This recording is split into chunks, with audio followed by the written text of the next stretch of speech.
ፕሬዝዳንት ኢሳያስ አፈወርቂ ደንግጠዋል ሲሉ ጌታቸው ረዳ ተናገሩ። አብይ በፕሪቶሪያው ስምምነት መሰረት ህወሓት ትጥቅ እንዳይፈታ የፈለገው ኤርትራን ለመውጋት ሊጠቀምበት አስቦ ነው የሚል ግምገማ በኢሳያስ በኩል እንዳለም ጌታቸው ተናግረዋል። ከዚህ በተጨማሪም የደብረጽዮን ቡድን ዓላማ አዲስ አበባን ዳግም መቆጣጠር ነው ሲሉ ሚስጥር ተንፍሰዋል። እናስደምጣቸዋለን። የፋኖ ታጣቂዎች በወልቃይት ጥቃት መፈጸማቸው ተሰማ።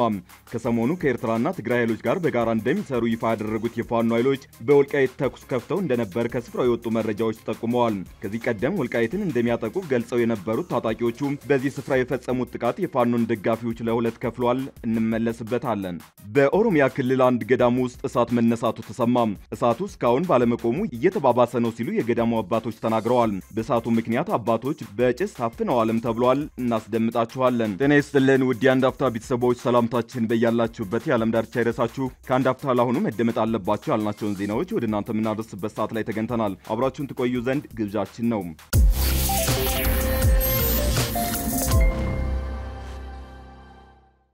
ፕሬዝዳንት ኢሳያስ አፈወርቂ ደንግጠዋል ሲሉ ጌታቸው ረዳ ተናገሩ።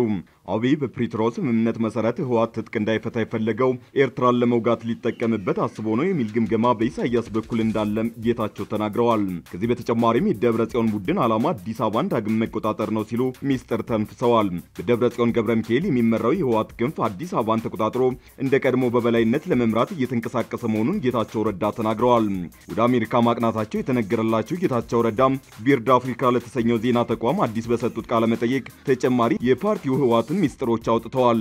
በደብረጽዮን ቡድን የሚመራው ህወሓት አሁን እያደረገ የሚገኘው እንቅስቃሴ አዲስ አበባን ተቆጣጥሮ ዳግም ወደ ስልጣን ለመመለስ መሆኑን ጌታቸው ተናግረዋል። ጌታቸው ከእውነት የራቀ ቅዠት ያሉት የፓርቲው የህወሓት አዲስ አበባን የመቆጣጠር ፍላጎት ተጨባጭ እንቅስቃሴ እየተደረገበት መሆኑን ጠቁመዋል። በጌታቸው አስተዳደር ላይ መፈንቅለ መንግስት ያደረገው ህወሓት በበላይነት ሲቆጣጠረው የነበረውን የፌዴራል ስልጣን ማጣቱን አምኖ እንዳልተቀበለም ገልጸዋል። ህወሓት ከስልጣን ወገዱ በፊት የፌዴራል መንግስቱን በበላይነት ተቆጣጥሮ ክልሎችን እንዳሻው ያደርግ እንደነበርም ጌታቸው አስታውሰዋል።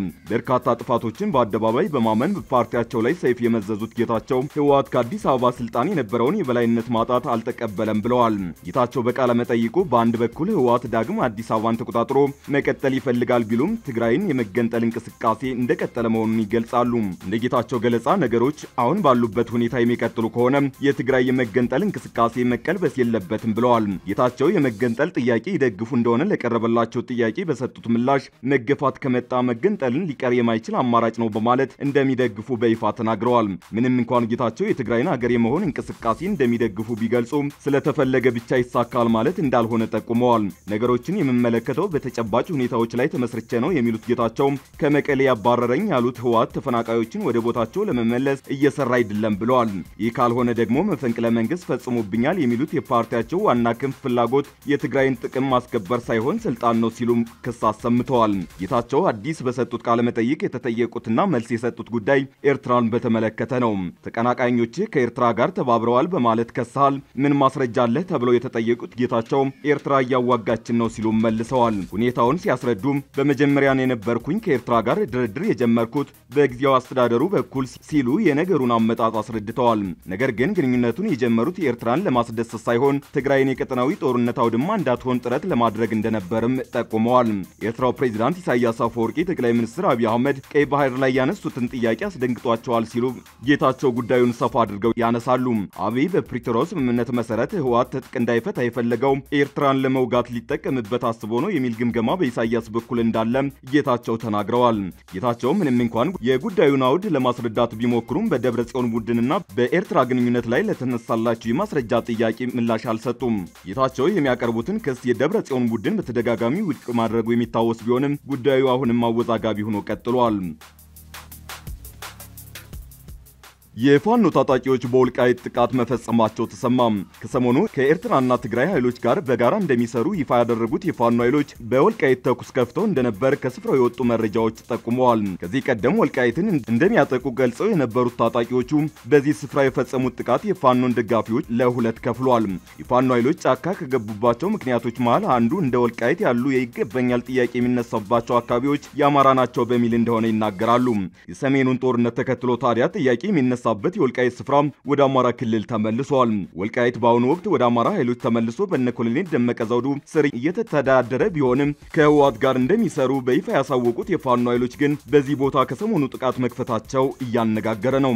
በወልቃይት ጠገዴ አንዳንድ ስፍራዎች በትናንትናው ዕለት ታጣቂዎቹ ጥቃት መክፈታቸውን አሳውቀዋል። ጥቃቱ ከተፈጸመባቸው አካባቢዎች መካከልም ቅርቃር አንዷ ነች። ፋኖ በወልቃይት ስር ባሉ ቀበሌዎች የከፈተው ጥቃት ደጋፊዎቹን ለሁለት መሰንጠቁ አልቀረም። በአንድ ወገን ያሉት እነዚህ ስፍራዎች በአሁኑ ወቅት በአማራ ስር ያሉ በመሆናቸው ፋኖ በዚህ ስፍራ ለምን ጥቃት አደረሰ የሚሉ ናቸው። በሌላ ወገን ያሉት ደግሞ የፌዴራል መንግስት ኃይሎች በወልቃይት ስለሚገኙ ጥቃት መክፈታቸው የሚጠበቅ ነው የሚል አስተያየትን እያጋሩ ነው። ከፋኖ ኃይሎች የትግል ምክንያቶች መሃል አንዱና ዋነኛው ወልቃይት ነው። የፋኖ ኃይሎች ለረጅም ጊዜ ያህል ትግላቸው በነ ኮሎኔል ደመቀ እንደሚደገፍ እምነት ነበራቸው። ሆኖም ከቅርብ ጊዜ ወዲህ እየሆነ ያለው ይህን የሚያሳይ አልሆነም። በዚህም የተነሳ በነ ኮሎኔል ደመቀና በፋኖ ኃይሎች መሃል ውጥረት ተፈጥሯል። ከዚህ ቀደም ፋኖች ወደ ወልቃይት ገብተው መከላከያ ላይ ጥቃት መፈጸማቸው ደግሞ ኮሎኔል ደመቀ የሚመሩትን አስተዳደር ያስቆጣና ውጥረቱን ያባባሰ ነበር። የመከላከያ ሰራዊት ደግሞ ከወራቶች በፊት በወልቃይት የፋኖ ኃይሎችን ለተዋጉ የተከዜ ዘብ ሚሊሻዎች የእውቅና ዝግጅት ማዘጋጀቱ መነጋገሪያ ሆኖ ነበር።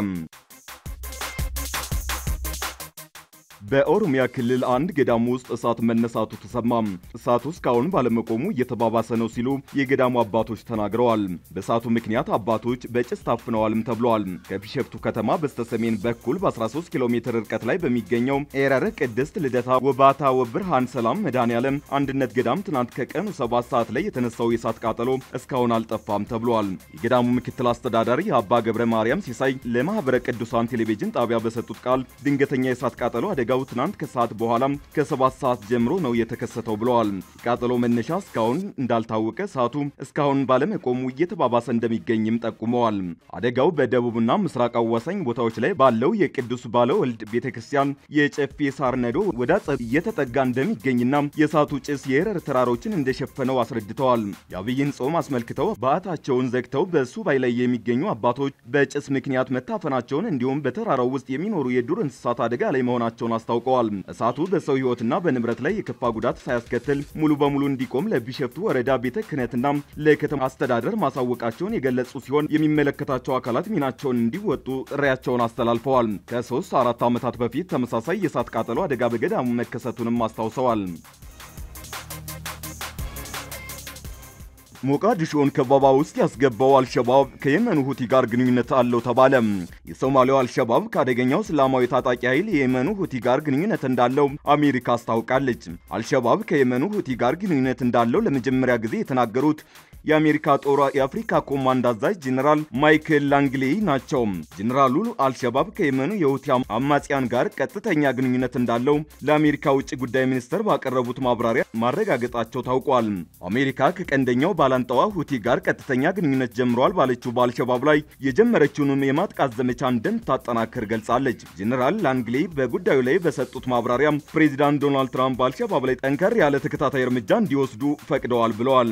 ለአሜሪካ ራስ ምታት ከሆኑ ከመካከለኛው ምስራቅ እስላማዊ የታጠቁ ኃይሎች ጋር ቀጥተኛ ግንኙነት የፈጠረው አልሸባብ መጠናከር ከፍተኛ ስጋት ፈጥሯል። በተለይ ከቅርብ ጊዜ ወዲህ በአገሪቱ ፕሬዚዳንት ላይ የግድያ ሙከራ ጭምር ማድረጉ አልሸባብን ለሚዋጉ ሀገራት ከፍተኛ ስጋት ፈጥሯል። አልሸባብ ሞቃዲሾን በመቆጣጠር በሚቀጥሉት በአጭር ጊዜ ውስጥ ልክ እንደ አፍጋኒስታኑ ታሊባን የራሱን እስላማዊ መንግስት ለመመስረት እየተዘጋጀ መሆኑ እየተገለጸ ነው። ሞቃዲሾን ጨምሮ የተለያዩ ከተሞች ላይ ከበባ በመፈጸም ከፍተኛ ስጋት የደቀነው አልሸባብ የና አሜሪካ ጥቃትን አላስቆመውም። አሸባሪ ቡድኑ የሶማሊያን ዋና ከተማ ሞቃዲሾን ለመቆጣጠር 3000 ተዋጊዎችን ማሰማራቱ የተሰማ ሲሆን እስላማዊ መንግስት ስለማቋቋም ከወዲሁ እያደራጀ ነው ተብሏል። አልሸባብ ድል ቀንቶት ሞቃዲሾን ከተቆጣጠረ የሀገሪቱን ባለስልጣናት በማሳመንና የወቅቱ የሶማሌ ፓርላማ አባላትን በማሳመን እስላማዊ መንግስት ለመመስረት መዘጋጀቱ በስፋት እየተነገረ ነው። አልሸባብ ሞቃዲሾን ለመቆጣጠር በሚቀጥሉት 2 ሳምንታት ጠንካራ ጥቃት እንደሚከፍት የሶማሊያና የአሜሪካ ወታደራዊ የስለላ ምንጮችን ጠቅሶ ኤጂሲ ኒውስ ዘግቧል። አልሸባብ ቀደም ሲል በመካከለኛው ሸበሌ የሚገኙ በርካታ ቁልፍ ከተሞችን የተቆጣጠረ ሲሆን የአካባቢው ባለስልጣናት ጥቃቱን መቋቋም ተስኗቸው ሸሽተዋል ተብሏል። አልሸባብ ከሞቃዲሾ በስተሰሜን 30 ኪሎ ሜትር ርቀት ላይ የምትገኘውን የባላድ ወረዳን ተቆጣጥሯል።